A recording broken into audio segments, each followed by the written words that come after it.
Halo, assalamualaikum. Kembali lagi di video saya. Nah, hari ini saya berkesempatan untuk road bike-an bareng Strata Cycling Club Jogja, disambut oleh Road Bike Kulon Progo atau RBKP. Nah, kita jalan lewat jalur utama dan menyeberang ke Dandeles. Kecepatan rata-ratanya kita sekitar 30-40 km per jam. Kita lihat dulu testimoni untuk Road Bike Kulon Progo dari salah satu teman-teman Stratos Cycling Club Jogja. Yuk kita ikuti. Gimana Om Bayu? Ambekannya metu kuping-kuping. Gimana? Siap untuk ke depan lagi? RBKP pantesan mereka kenceng-kenceng. Ternyata rollingannya seperti ini nanti ya. Luar biasa. Nah, kita masuk di Jalan Dandeles lewat sisi perempatan mana ya itu namanya, pokoknya deket klinik Citra Paramedika ke arah selatan, lalu tembus ke Jalan Dandeles.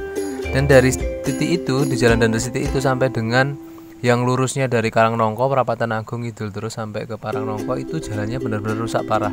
Jadi saya sarankan kalau teman-teman mau ke Nyia, lebih baik ke kirinya atau masuk ke Jalan Dandelesnya itu lewat Perapatan Agung ke arah selatan saja, karena jalannya relatif lebih baik.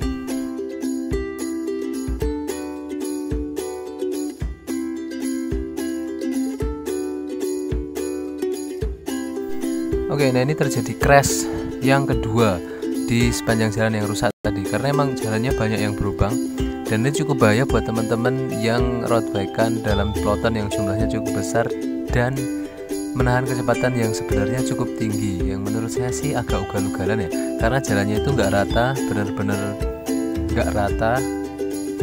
Di tangan itu kalau kita pegang droppernya terlalu kuat itu sakit banget, dan ada ranjau-ranjau yang cukup besar, lubang-lubang di jalannya itu. Nah, ini tadi ada 2 kali crash.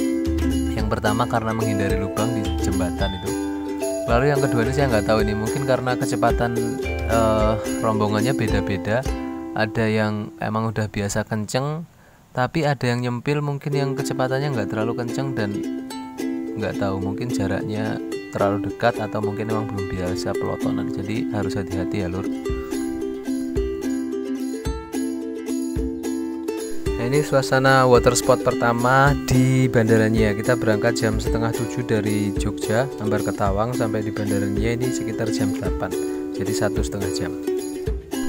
Oke, saya cukup prihatin dengan kejadian 2 kali crash tadi ya. Setelah kemarin juga di Jakarta ada crash yang cukup parah yang viral di media sosial. Menurut saya yang paling penting adalah mengenali kekuatan kita masing-masing kan. Jadi kalau teman-teman itu memang kekuatannya atau kecepatannya belum bisa kencang, ya jangan ikut peloton yang kencang atau rombongan yang kencang. Carilah peloton yang kecepatannya itu sama, karena ketika kita memaksakan diri ya, kita menjadi terlalu lelah, itu kontrol terhadap sepeda jadi menurun, dan itu sangat rawan terjadi crash ketika misalnya ketemu jalan yang gak rata atau yang rombongan depan ngerem mendadak dan seterusnya. Jadi harus hati-hati. Setelah selesai dari Bandara Nyia, rombongan bergegas menuju ke Kopi Ampirono untuk water spot kedua, lalu kemudian balik lagi ke Jogja. Tapi saya nggak bisa ikut ke Kopi Ampirono karena harus mampir ke rumah ibunda di daerah Kanoman Panjatan. Jadi saya setelah dari sini saya langsung menuju ke Kanoman. Nah, teman-teman melanjutkan perjalanan. Mungkin ini adalah salah satu peloton terbesar yang pernah saya ikuti ya. Jumlahnya mungkin ada sekitar lebih dari 100 sepeda ini kayaknya di jalan. Dan kita juga punya 4Rider, jadi sebenarnya sudah cukup aman di jalan. Cuma mungkin teman-teman yang masih baru mulai road bike kan harus memperhatikan tips-tips yang aman untuk ikut pelotonan yang dalam jumlah yang sebesar ini supaya tidak terjadi crash lagi ya. Nah, sebenarnya tips yang paling gampang kalau kita mau pelotonan itu adalah jangan sampai ban kita itu nyelip atau mendahului ban teman yang ada di depan kita atau cyclist yang ada di depan kita. Ban belakangnya itu jangan sampai didahului oleh ban depan kita.